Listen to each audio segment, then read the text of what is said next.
तो last part में हमने देखा था कैसे जिंदो और बाखा मून चाइल्ड इन्वेस्टिगेशन करने जिंदो की दादी के घर जाते हैं और वहाँ बाखा के मुंह से ना ब्लड आने लग जाता है और उसकी हालत की वजह से ना उन्हें वहां से जाना पड़ता है और फिर उन्हें रास्ते में मिल जाता है काला हिरन। चैप्टर 4 की स्टार्टिंग में हम देखते हैं इस घोस्ट को जिसका किटकैट बना होता है गोजो, और ये काला हिरन जो बाखा और जिंदो को गले से पकड़कर उठा लेता है और ये बाखा को बोलता है तेरी प्रेजेंस बहुत अलग है और तेरी घटिया स्मेल बता रही है कि तू बस एक नॉर्मल इंसान है, और अपना जिंदो इसको खुद से छुड़वाने की कोशिश कर रहा होता है और जिंदो बोलता है कि हम यहाँ पर बस खो गए हैं, प्लीज हमें जाने दो। और ये सुनकर काला हिरन उन्हें छोड़ देता है एंड वो अपने चेले चपाटों को बुला लेता है रेड और ब्लू को, और वो दोनों आकर बोलते हैं यस मास्टर, और काला हिरन उनसे घोस्ट का फ्लैश लाने को बोलता है। और मुझे कोई ये बताओ कि ऐसा कौन सा भूत है जिसका फ्लैश होता है, इसकी कोई फिजिकल बॉडी नहीं है। खैर वो दोनों जाते हैं और एक घोस्ट को पकड़ता है और एक उसका फ्लैश निकालता है और बाखा उन्हें रोकने की कोशिश करता है पर उसकी हालत नहीं होती कि वो उन्हें कुछ भी बोल पाए, और ये घोस्ट का फ्लैश निकाल लेते हैं और उसे काले हिरन को दे देते हैं। और काला हिरन बताता है कि अगर मून चाइल्ड किसी को खा ले तो वो उसको कंट्रोल कर सकता है। एंड ब्लैक डियर बोलता है प्रूफ करो और मैं तुम्हें छोड़ दूंगा। एंड जिंदो उसके सामने आ जाता है और बोलता है हम तुम पर ट्रस्ट क्यों करें, और ब्लैक डियर बोलता है हमें तुम्हें खाने से पावर मिलती है और मून चाइल्ड खाने के बाद रीजनरेट हो जाता है तो हमारे पास खाने की कोई कमी नहीं होगी, और इससे ज्यादा अच्छा होगा कि उन्हें गुलाम बनाकर उन पर रूल करना, कैद होकर खाए जाने से तो बेटर है। और जिंदो बाखा को बोलता है इसकी बात मत सुनो, और बाखा उससे फ्लैश का टुकड़ा लेकर बोलता है कि अपने वादे से मत मुकरना, और बाखा किस वादे की बात कर रहा है कि ब्लैक डियर उन्हें यहाँ से जाने देगा, और ब्लैक डियर बोलता है कि तुम मुझे देख सकते हो मैं ह्यूमन नहीं हूँ, और बाखा फ्लैश का टुकड़ा खा लेता है और जिंदो उसे बहुत रोकने का ट्राई करता है बट या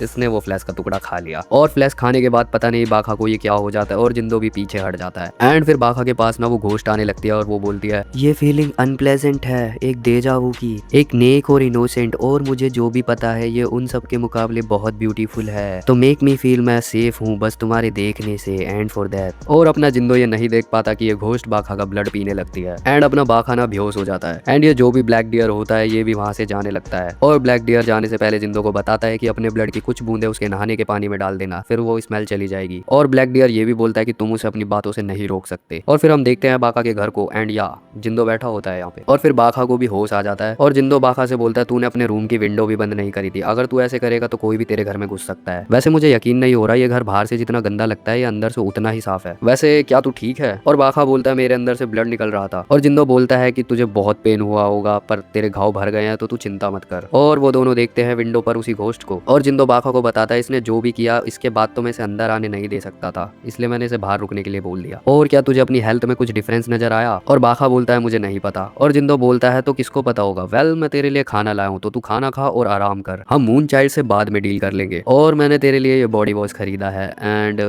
वेल मैंने इसमें अपने ब्लड की कुछ ड्रॉप भी डाली है। और फिर जिंदो बाखा को बताता है कि ब्लैक डियर ने मुझे ऐसा करने को कहा था कि अगर मैं तेरे नहाने के पानी में अपने ब्लड की कुछ बूंद डाल दूं तो तेरी वो स्मेल चली जाएगी, और मुझे पता है कि ये घिनौना है लेकिन एक बार ट्राई करके देखने में कुछ नहीं जाता। और बाखा बोलता है कि तू मेरे लिए इतना अच्छा क्यों बनता है जबकि हम एक दूसरे को जानते भी नहीं है। और जिंदो बोलता है कि आज का दिन कितना बढ़िया था, मैं इन सबको इग्नोर करने में बहुत अच्छा हूँ और मुझे इनसे डील करने का कभी मौका ही नहीं मिलता, और उससे भी ज्यादा बेकार है कि तू मेरी बात नहीं सुनता। मैं हमेशा सोचता था क्या ये सब सच में होता है, लेकिन अगर तू मर गया तो मुझे बहुत बुरा लगेगा। और जिंदो बोलता है कि सबसे बड़ा रीजन ये है कि तू भी उन सबको देख सकता है, तेरे सामने मुझे झूठ बोलने की कोई जरूरत नहीं है, तो हम अच्छे दोस्त बन सकते हैं, तू चिंता मत कर, तू आराम कर, अब हमारे सामने कौन सी बड़ी मुश्किल आ जाए हमें नहीं पता। और बाखा बोलता है कि ठीक है तेरा बहुत बहुत शुक्रिया, और जिंदो बोलता है कि अब मुझे जाना चाहिए, और बाखा उसे गुड नाइट बोलता है, और जिंदो भी उससे कल मिलते हैं बोलकर चला जाता है। और हम देखते हैं कि जिंदो जाते जाते सोच रहा होता है जब वो बाखा का ब्लड साफ कर रहा था ना कपड़े से तो उसको कुछ अजीब हुआ था, एंड बाखा बोलता है कि उस टाइम मैं क्या सोच रहा था। एंड हम देखते हैं उस घोस्ट को, और बाखा बोलता है क्या तुम अंदर आना चाहती हो, और घोस्ट अंदर आ जाती है और वो बाखा के फेस पर अपना हाथ रख देती है।